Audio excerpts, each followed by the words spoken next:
അതൊരു മുംബൈയുടെ പുതിയൊരു വിശേഷത്തിലേക്ക് എല്ലാവർക്കും സ്വാഗതം.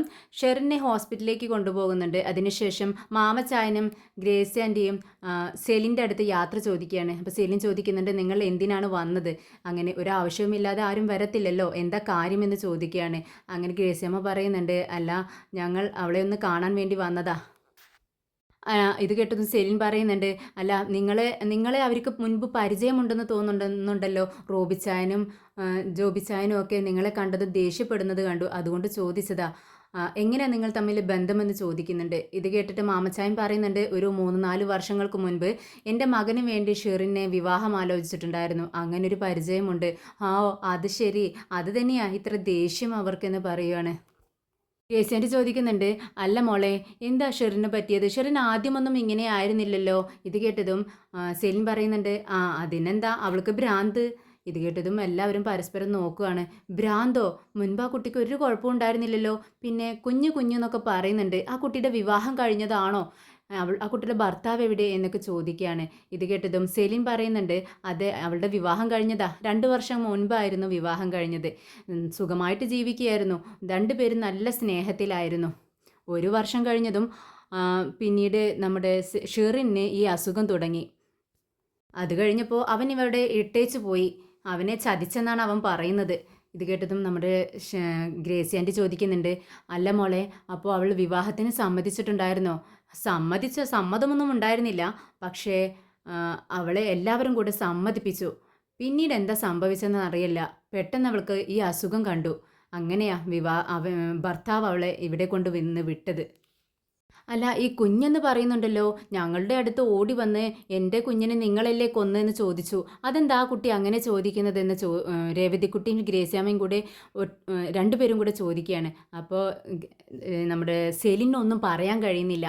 സെലിൻ ഇങ്ങനെ മിണ്ടാതെ നിൽക്കുക. പെട്ടെന്ന് പറഞ്ഞുണ്ട്, അതൊക്കെ വലിയൊരു കഥയാ, അതൊന്നും പറയാതിരിക്കുന്നതാ ഭേദം. പിന്നെ എനിക്ക് ക്ലിയർ ആയിട്ടൊന്നും അറിയത്തുമില്ല, അതൊന്നും പെട്ടെന്ന് തീരത്തുമില്ല പറയാൻ നിന്നാൽ. അപ്പോഴേക്കും ഫോൺ ബെല്ലടിക്കുകയാണ്. സെലിൻ പോയി ഫോൺ എടുക്കുന്നുണ്ട്. അപ്പുറത്ത് നിന്നും ജോബിച്ചായൻ ഇവളുടെ അടുത്ത് പെട്ടെന്ന് അങ്ങ് ഹോസ്പിറ്റലിലേക്ക് ചെല്ലാൻ പറയുകയാണ്.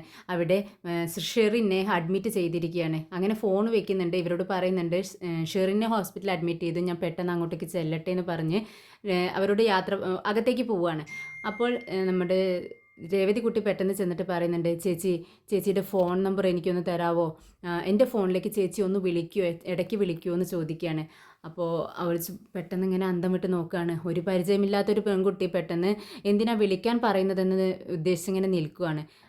അപ്പോൾ രേവതിക്കുട്ടി പറയുന്നുണ്ട്, അല്ല, അവർക്കൊക്കെ ഒരുപാട് ദേഷ്യമാണ്, ചേച്ചി മാത്രം കുറച്ച് നല്ല സ്വഭാവമായിട്ട് തോന്നുന്നത്, അതുകൊണ്ട് എനിക്ക് വിളിച്ച ഇടയ്ക്കൊക്കെ ഷെറിൻ ചേച്ചിൻ്റെ വിവരങ്ങൾ അറിയാലോ, അതിനു വേണ്ടിയാണ് വിളിക്കാൻ പറഞ്ഞതെന്ന് പറയുകയാണ്. അങ്ങനെ നമ്പർ മേടിക്കുന്നുണ്ട് നമ്മുടെ രേവതിക്കുട്ടി.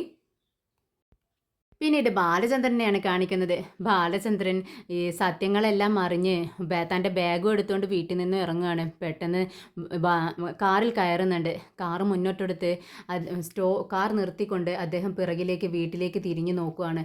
അദ്ദേഹത്തിന് ആകെ ആകെ ടെൻഷനായി, എന്ത് ചെയ്യണമെന്നോ എന്നുള്ളൊരു ബോധവുമില്ല. പെട്ടെന്ന് വണ്ടിയെടുത്ത് അങ്ങ് പോകുന്നുണ്ട്, പുറത്തേക്ക് ഇറക്കുകയാണ്. പെട്ടെന്ന് വണ്ടി ഓടിച്ച് അങ്ങനെ ഒരു പോക്കങ്ങ് പോകുന്നുണ്ട്.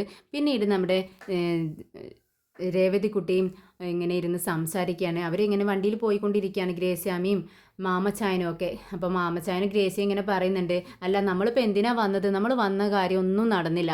അപ്പോൾ മാമച്ചായൻ പറയുന്നുണ്ട്, നമ്മുടെ വണ്ടിയുടെ ടയർ തേഞ്ഞു, അത്ര തന്നെ മിച്ചം കിട്ടിയത്, അല്ലാതെ എന്ത് കാര്യം നടന്നത്? ഇവളുടെ വാക്കും കേട്ട് ഇതിനൊക്കെ തിരിച്ച് നമ്മളെ പറഞ്ഞിടാൻ ആളില്ലാഞ്ഞിട്ടാ എന്ന് പറയാണ്. ഉടനെ തന്നെ രേവതിക്കുട്ടി ചോദിക്കുന്നുണ്ട്, അങ്ങനെയാണോ? ഒരു ഉപകാരം ഉണ്ടായില്ലേ?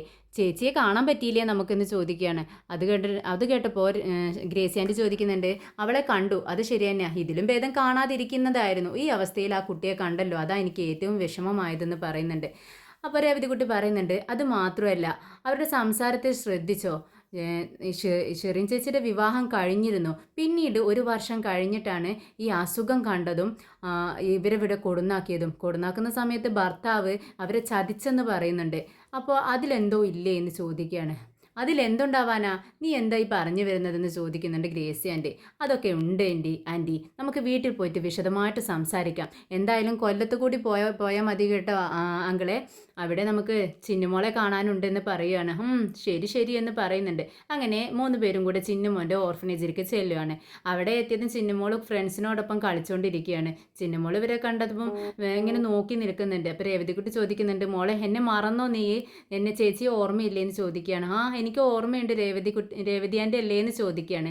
അങ്ങനെ അവിടെ അടുത്തേക്ക് ഓടി ചെല്ലുന്നുണ്ട്. പിന്നെ മോള് വായോ കാറിലെ മോൾക്ക് ഒരുപാട് സ്വീറ്റ്സ് ഒക്കെ വാങ്ങിച്ച് വെച്ചിട്ടുണ്ടെന്ന് പറഞ്ഞ് അവൾക്ക് കളിക്കാനുള്ള സാധനങ്ങളും മിഠായിയും എല്ലാം വാങ്ങിച്ചിട്ടുണ്ടാവും. അതെല്ലാം എടുത്തു കൊടുക്കുവാണ്. എല്ലാ കുട്ടികൾക്കും കൊടുക്കണമെന്ന് പറഞ്ഞ് സിസ്റ്ററുടെ അടുത്തും രേവതിക്കുട്ടി ഒരു കിറ്റ് കൊടുക്കുന്നുണ്ട്.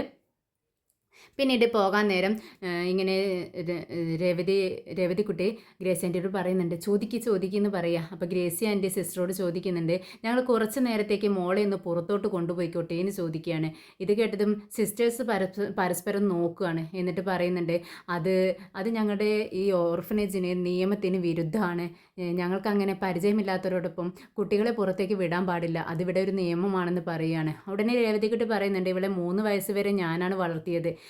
ഞാൻ പൊന്നുപോലെ നോക്കിയ കുട്ടിയാണ്. എന്നോടൊപ്പം വിടാൻ പറ്റത്തില്ലേ? ഞാനല്ലേ ഇവിടെ കൊണ്ടുവന്നത് എന്ന് ചോദിക്കുന്നുണ്ട്. ഉടനെ അവർ പറയുന്നുണ്ട്, ശരി എങ്കിൽ ശരി, കുറച്ച് നേരത്തേക്ക് പെട്ടെന്ന് തന്നെ നിങ്ങൾ ഇങ്ങോട്ടേക്ക് വരണം.